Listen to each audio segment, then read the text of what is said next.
بسم الله الرحمن الرحيم. إنك لا تنادي فهبوا يا بني قومي أسودا أعيدوا للدنا أمجاد عصر وفلوا بالحديد لنا القيودا.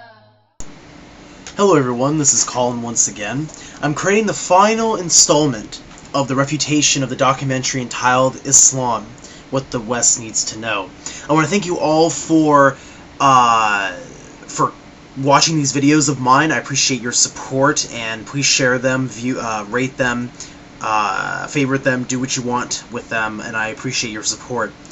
This final video is of course dedicated to Yeshua is my Lord, also known as Silas. He was a Muslim, but he converted to Christianity. He's the one, as I mentioned in the first video, I mentioned him briefly, and he gave me the go-ahead to, instead of keeping him anonymous, but to actually mention him, and so I'm doing that at the end here.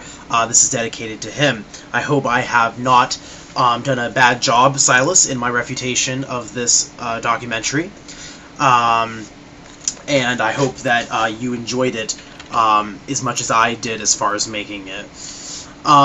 So basically, Spencer says that millions of American Muslims view Islam as a political concept, and again, I love it. This is what I was talking about, how he brings up these sweeping generalizations without any statistics, without any sort of evidence at all whatsoever. So I guess I'm assuming that the way Spencer knows this as fact is because he's actually spoken with a million Muslims and knows them personally. So, congratulations to Mr. Spencer if that is the truth. Mr. Shubat again fabricates history. I think Mr. Shubat's weakness is history, whether it's his personal story or someone else's. He mentions the story of when Salah ad-Din retook Jerusalem, and he says that there was a conversation between him and one of his advisors, where the advisor said to Salah ad-Din, remember that the Quran says, if the enemy inclines towards peace, so should you. And Salah ad-Din, according to Mr. Shubat, Salah ad-Din retorted by saying, I am a Kurd, you are an Arab, you should know the Quran better than I. The Quran also says, do not call out for peace when you are in a superior state. Now, before I even did research into this topic of what Salah ad-Din said during the peace treaty, I kind of knew Mr. Shubat was full of crap to begin with, because Salah ad-Din agreed to the peace treaty. And I know this based on studying history, that he did agree to the peace treaty. So this makes no sense for him to rebuttal his Amir based on what the Quran says.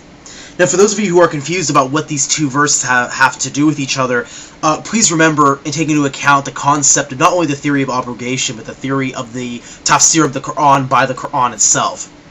According to the majority of scholars of Islam, you must look at fighting verses in the context of the Quran itself. And so I'll be posting in the description section tafsirs to both verses, so you can see exactly what both these verses are referring to and who they are speaking about. But Mr. Shubat again appears to not know history and pretends that he does. In the screen you will see a book entitled Arab Historians of the Crusades by Francisco Gabrieli. Page 255 to 257 recounts an eyewitness to the agreement of the peace treaty with Salah ad-Din.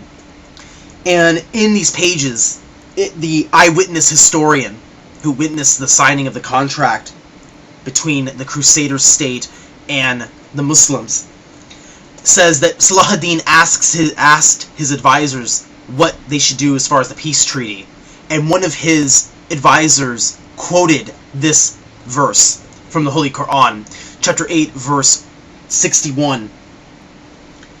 And Salah ad-Din agreed after hearing this verse to the peace treaty. So this Mr. Shubat is again fabricating the historical record. Mr. Spencer bumbles over himself by first saying that Islamic law does not allow for treaties, does not allow negotiations, but then I believe he kind of realized the fallacy he had committed, and then suddenly said, but only up to 10 years for the Muslims to gather strength. Again, if you look at the Tafsir, chapter 8, verse 61, which I'll be supplying, this is incorrect. Muslims, in accordance to Sharia law, can have treaties. What the 10-year period means is that after 10 years, they are supposed to go back to the drawing board with the leaders of the countries in which they have treaties with to talk about things, see if things are going okay, and then they can either restart the treaty for another extended 10 years, or things can be altered. It's not just this up to 10 years and then blah, that's it, and now we're back at war again.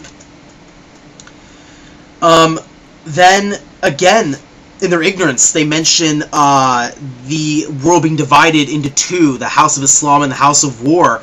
They compare it to communism and things like this. Again, if there's one thing I have proven throughout this entire video refutation, is that these interviewees do not fully understand and are fabricating this theory of the houses. Please simply go back and watch my past videos to see my full refutation on this point, and yet they still bring this up, even at the end of their documentary. Mr. Shubat again quotes Sahih Bukhari, Volume 4, Book 52, Hadith number 196. Again, I cannot stress this enough. According to a book which I own here, commentary on the hadiths, 40 hadiths of Imam Nawawi, edited by Dr. Jamal Badawi. The commentary states the majority of Muslim scholars state that this hadith in question is referring to the Prophet Muhammad when he spoke of the pagan Arabs of Mecca. That is the majority and the strongest opinion on this hadith. What hadith am I talking about? The one where the Prophet said, I was ordered by Allah to fight the people until they say, La ilaha illallah, there is no God but God. Robert Spencer says there are no conflicts created because of Western intervention in the Middle East. Again, they're trying to say that, he hears these arguments from liberals that, if the UN hadn't done this, and maybe if America hadn't done this to Iran, then we wouldn't have these problems. He says, blah, this is simply not true. Those things would have happened anyway. So apparently he's trying to save U.S. involvement from the Middle East as ever being a catalyst for issues going on there. Again, this is not only Spencer denying history and denying reality, he's also lying here as well. Then, of course, they mention Judeo-Christian values. I would encourage all of you on that note to read a book entitled Al-America. I'll be doing a future video on the book. It's an excellent book about the Islamic and Arab roots that are in the United States, which most Americans are ignorant of, including myself. So please read that book. I actually saw an interview and read an article of the author. He knows this stuff, and this really destroys the myth that America is founded on, quote, only, quote, Judeo-Christian values. Then, to end the documentary, they show clips from a mosque in Iraq in 2003, and they're really pissed off, these Muslims, and I'm wondering, well, see, it's 2003, let's see, didn't we invade Iraq around? Oh, right. See, in my opinion, this clip shows the reflection of the Iraqi Muslim attitude towards American invasion of Iraq. But even if we ignore that sort of historical context of the video clip, if Mr. Spencer and his cronies want to use video clips from what average Muslims are doing around the world to represent their view of Islam, then I can do the same, right?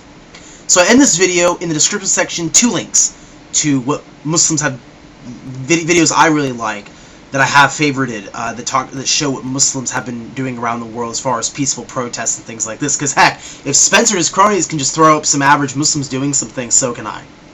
So I hope this has been an enlightening series for you all. I am proud that I've made this. I am thankful that Silas encouraged me to rewatch this documentary, and I'm glad with the knowledge that I have learned through my own personal studies that I was able to make this video. Thank you everyone for your support. Thank you all for watching. Peace be with you all.